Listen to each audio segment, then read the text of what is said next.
Welcome to Johnny Garage.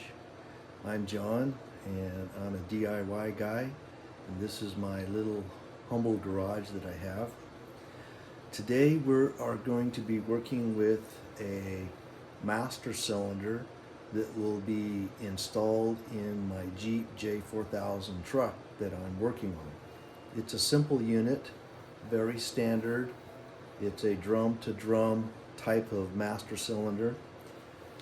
We're going to explain about how to install the push rod inside. Hopefully we won't forget the rubber seal that goes on here. Very easy to forget that. Once you have the rod installed and you don't have this on, it's really difficult to get that back on. I've already installed a new brake light switch on this unit, and we're going to mount this in my vise.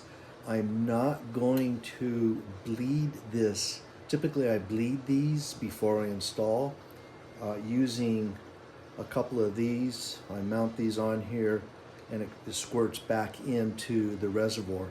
However, because of the way I have to mount this in my Jeep, I'd be tilting it and moving it around like this, and it's kind of difficult if the reservoir is full of fluid. So for this video, I won't be doing that. I'll be bleeding this on the truck once it's installed, and I'll show you how I have done that. Also, the instructions are pretty clear not to mount this in a vise in this tube right here. This is the piston pushes back and forth in here, and it states that this could get damaged or deformed or something. So it clearly states to mount it with the flange only. And so we'll do that, and then we'll install the rod. Okay, we need to prep our unit. We need to get this ready to go. I wanted to show you how that there's these tabs in here in this bore that this is a retaining clip washer, and then you have your snap rings right there. So in order to get this out of your old one, you need to use some kind of a snap ring pliers, grab a hold of it and pull that snap ring out. And when you do that, what you'll get is you'll get this unit out, and out also will come the retaining clip, along with the washer.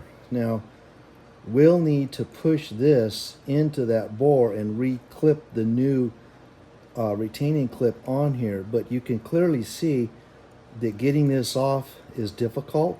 Once it's on, it's on. There's a lip right here, and then these tabs don't allow this to come out of the unit, which is good. So we'll need to cut this off somehow, and then wire brush this, clean this up, and then push this in and get this ready to go. So here's a closer up view of what we have. You can see the ledge on there on the retaining clip, and why this won't just pull off. So we're going to see if we can get this off. I'm going to try to try to cut this off right here. These are pretty hard steel. I may not be able to get this off, and my cutters are not really good enough to do this. But let's see if I can get something in here and get this pried up.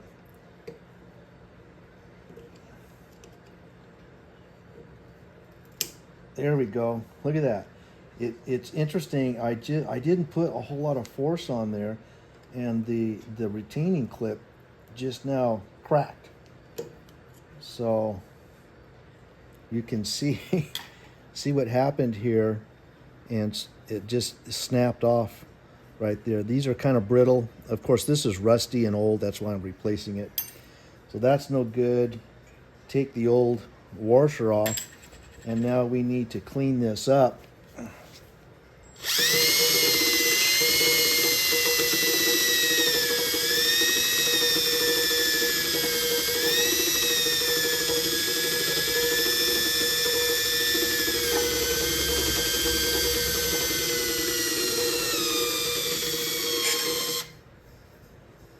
It looks pretty good. So what I like to do not forget this. As you can see, this slides on here, and then this big end goes on this end right here on the master cylinder. But if you forget this and you've already installed it, you can see that you're out of luck. It's going to be really difficult.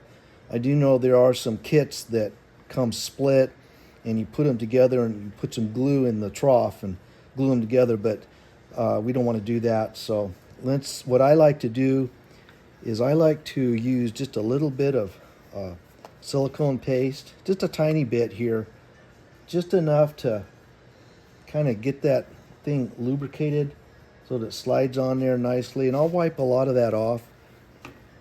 So we're going to go ahead and try to install this like so.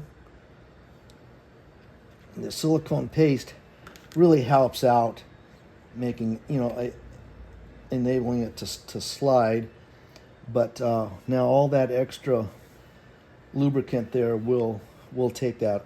We'll wipe it off so we don't have so much of it on there.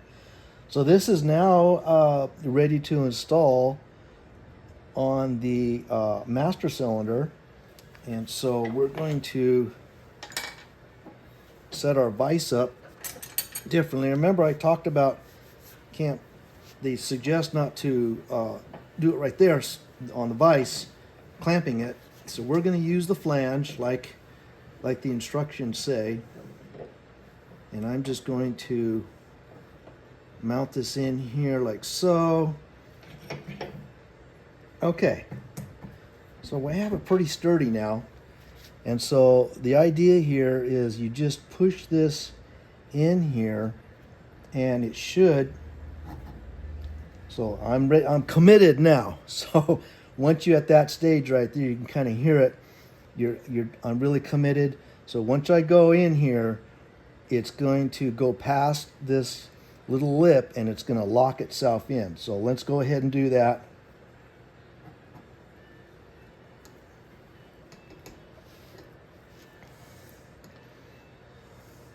We're going to bump it in.